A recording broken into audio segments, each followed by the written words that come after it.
The gentleman from Georgia, Mr. Scott, is recognized for 5 minutes.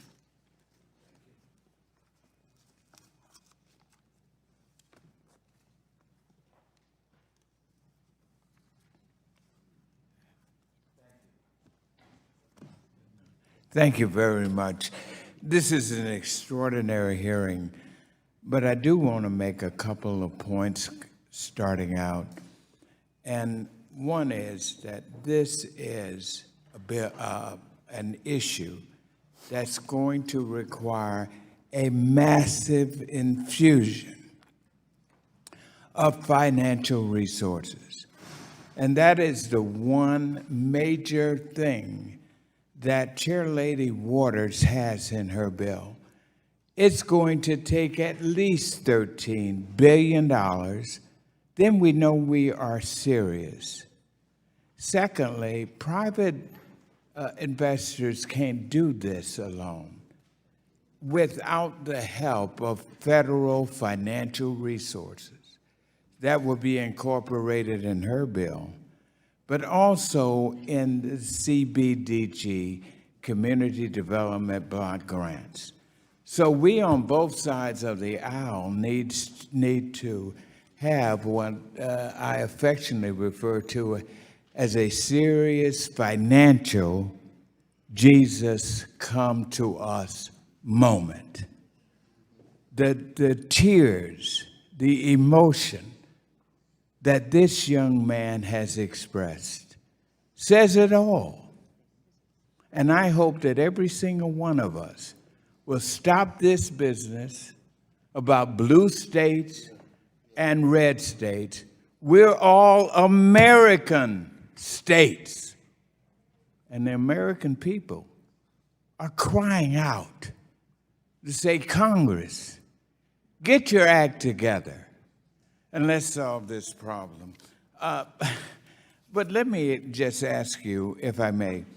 A few weeks ago, in one of my beloved counties, Fulton County in Georgia, my district voted, unfortunately, in my opinion, to no longer be categorized as a CDBG entitlement community. What? Meaning that they will no longer directly receive CDBG funding that could have been deployed into affordable housing or public works. I was deeply concerned to hear about this change, as it will disproportionately impact several of the small cities in the southern part of Fulton County in my district, and it would restrict their access to desperately needed federal dollars. So, Ms. Chappell and several of you, I definitely want your comment on this. I want to be careful with your name. I hope I get it right, Ms. Jayashantran.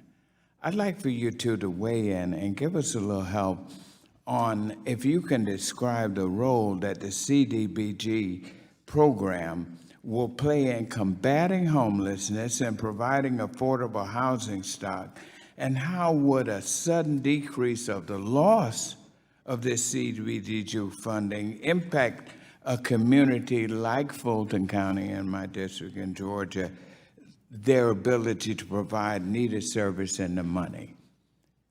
How serious is this problem? Yes, just briefly, thank you for your question. CDBG funding is critical for communities around the country because it provides flexible funds that can be used for a number of different uses to stabilize communities, to stabilize renters. In California right now, in Alameda County, we're using CDBG funds to help build tiny homes for the homeless. So this is a really needed funding stream to augment other sources, to match. So what you're saying is that this could be something that our administrations in Fulton County might want to take a second look at, because it will affect them. Am I right, Ms.?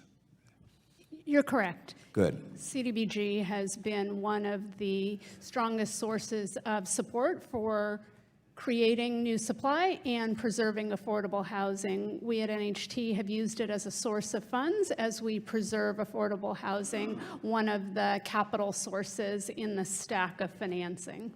Okay, thank you very much. And Chair Lady, one final point is that we in the federal government made a tragic error, and that's what we're having. As you recall, there was this massive movement of going throughout the country tearing down public housing. Yes, I you're mean, in absolutely this correct. situation, and this is a mistake that we have to correct. Again, I want to commend you on the leadership that you are providing, and this $13 billion is going to go a long way to helping us. Thank you.